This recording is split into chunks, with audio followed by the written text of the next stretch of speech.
All right, so we're diving into something really special today. This one's been on our list for a while. Samuel Smiles and his book, Self-Help.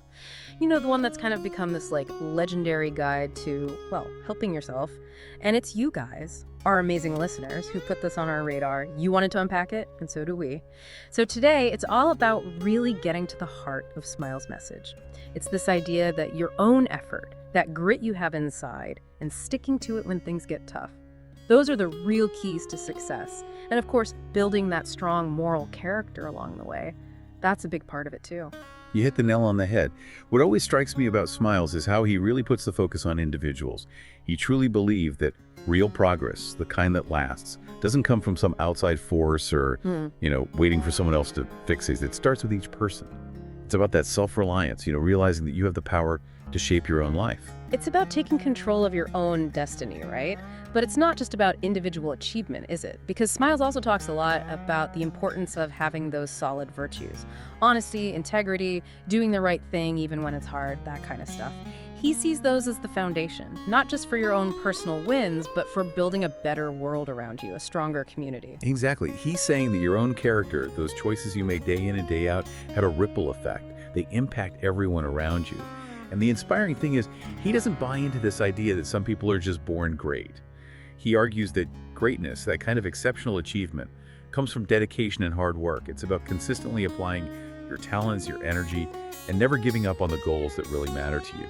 And what's cool is that he uses all these examples from history, real people who embody these principles. It's like he's giving us these real-world models, right? People who, through their own sheer determination and effort, managed to do incredible things. It makes it so much more relatable. So for this deep dive, let's first lay out the groundwork. We'll explore those core ideas, the power of self-help, the importance of character, and why that unwavering perseverance is so crucial. And then we'll jump right into chapter 1, where Smiles really starts building his argument and gives us some really compelling examples. Ready to get started? Let's do it. So chapter 1, Yeah. right off the bat, Smiles hits us with this powerful line, "Heaven helps those who help themselves." It's almost like a proverb, isn't it? Yeah. But it perfectly captures that central idea as philosophy. It's all about self-reliance. What's your take on that? Like, what jumps out at you about that statement? It's like he's saying, stop waiting for someone else to save you. Right. Don't rely on external solutions or expect someone to come swooping in to fix everything. Instead, look inward. He's championing that inner drive, that personal initiative. Yeah. It's about recognizing that the energy and effort you put in, those are the real forces that will move you forward. And I appreciate that Smiles doesn't pretend everyone starts from the same place. He acknowledges that, not everyone has the same advantages in life, but his point is that even with those limitations, even when you're dealt a tough hand, you can still make significant progress if you're willing to put in the work.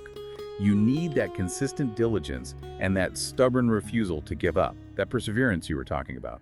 It's about taking what you have wherever you are and making the absolute use of it. But there's more to it than just achieving things externally, right? Success in the world's eyes. Smiles puts so much emphasis on developing your character, on becoming a better person. Why do you think that's so central to his whole argument? Because for Smiles, strong character isn't just some nice bonus, it's essential. He argues that it's the real foundation for any success that truly lasts. Even more importantly, for true happiness. You might get ahead by cutting corners or, doing things that aren't totally ethical. But for Smiles, true fulfillment, that sense of inner peace, it's deeply connected to the kind of person you are, to the strength of your character. So how do you actually build this strong character? It's not like you just wake up one morning and boom, you've got it.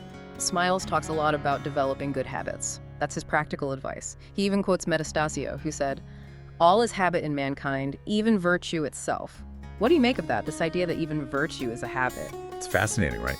Because it means that even those qualities we think of as being good, like being virtuous, they don't just appear.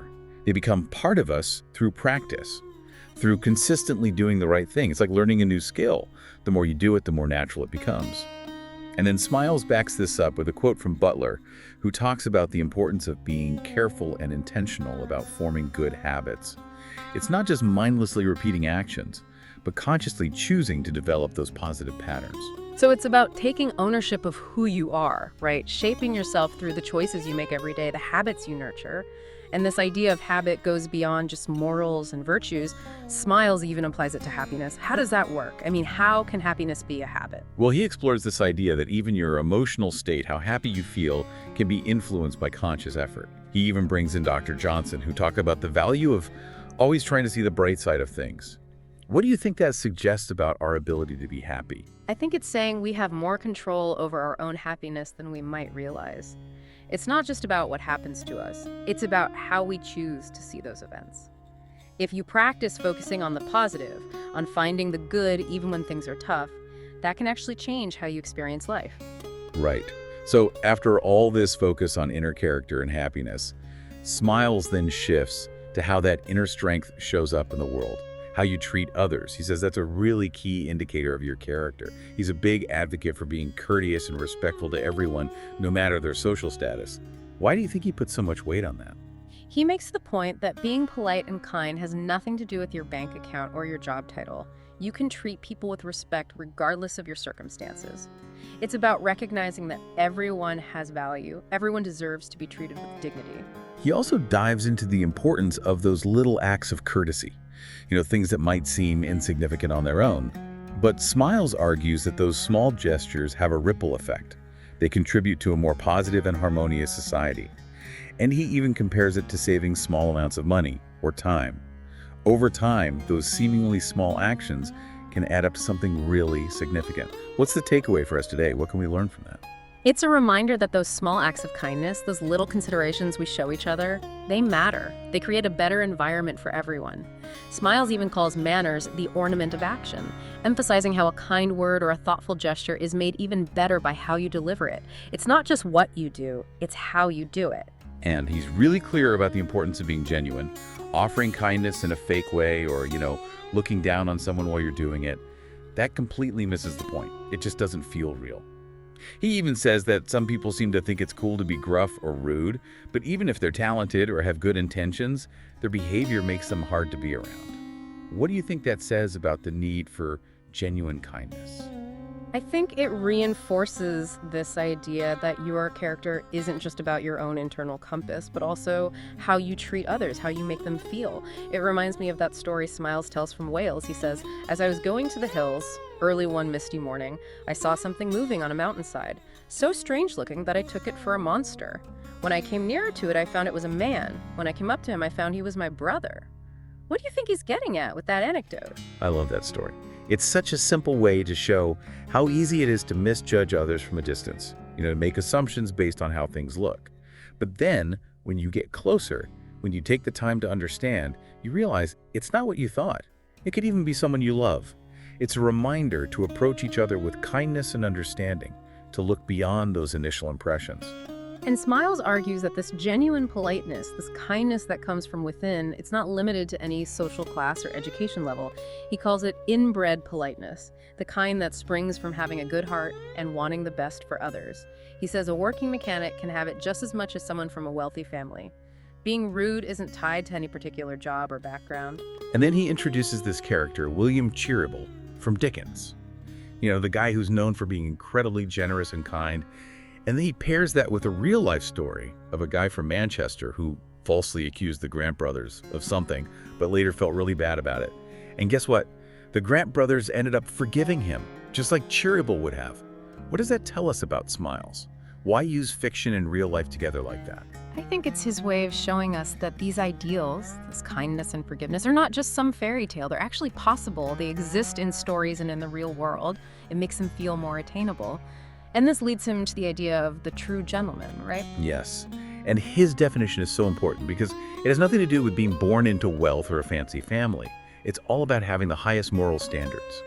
He even quotes an old French general who said this to some Scottish gentry. The gentleman is always the gentleman, and invariably proves himself such in need and in danger. What strikes you about that definition?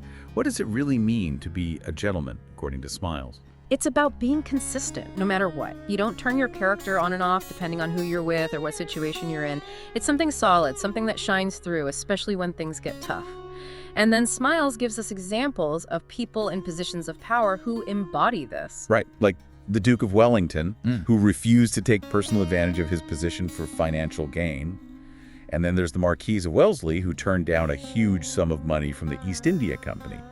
Why do you think he focuses on these powerful figures? I think it's to show us that even those at the top, those who seemingly have it all, can choose integrity over personal gain. Yeah. They could have easily taken that money, but they chose to do what they felt was right, even if it meant less for them personally. And it's not just about those in high places, right? Smiles makes a point of highlighting the heroic conduct of ordinary individuals.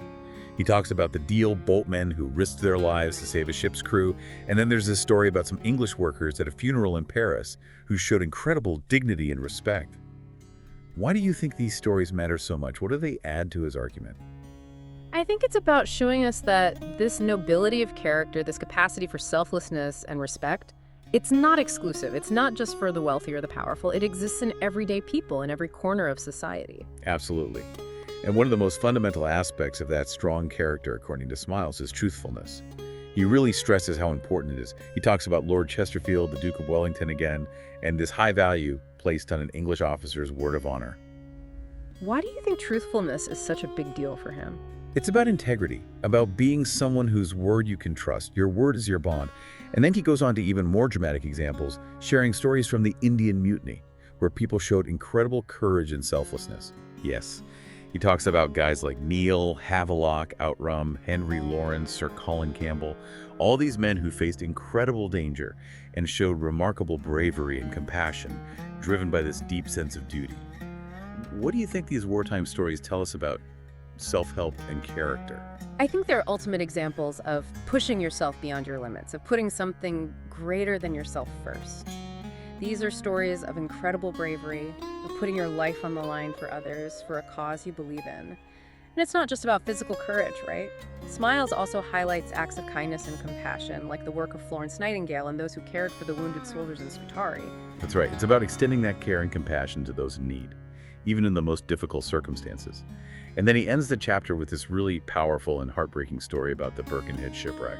What do you think he's trying to convey by ending on such a tragic note? I think it's about showing the ultimate example of self-sacrifice, of putting others before yourself, even in the face of certain death. The officers and men on that ship, they stood firm, they maintained order, all to make sure the women and children had a chance to survive. It's such a powerful testament to the strength of duty, the willingness to put others first, even in the most extreme circumstances. So wrapping up this deep dive into Chapter 1, I think it's clear that Smiles lays out some pretty foundational stuff right from the start. He's not messing around. He's telling us right away. Self-reliance is key. Building good habits consistently is how you develop character. And that strong moral core, that's what leads to a truly meaningful and impactful life. And the examples he uses, man, they're so powerful. From those acts of incredible heroism to those everyday moments of kindness and integrity, it really drives home the point that our choices matter, our efforts matter, and who we are at our core matters more than anything else. So as you listen to this, I encourage you to think about your own life. What challenges are you facing? What opportunities are out there? How can you embrace these principles of self-help, of pushing through when things get tough, of staying true to your values? How can you build a stronger character, a more resilient spirit? And this is just chapter 1. There's so much more to unpack in self-help. So if this resonated with you, I highly recommend picking up the book and diving in deeper. What other parts of self-reliance, perseverance, or character development speak to you? What feels challenging, maybe even a bit uncomfortable, as you apply these ideas to your own life and the world around you? Think about it. We'd love to hear your thoughts.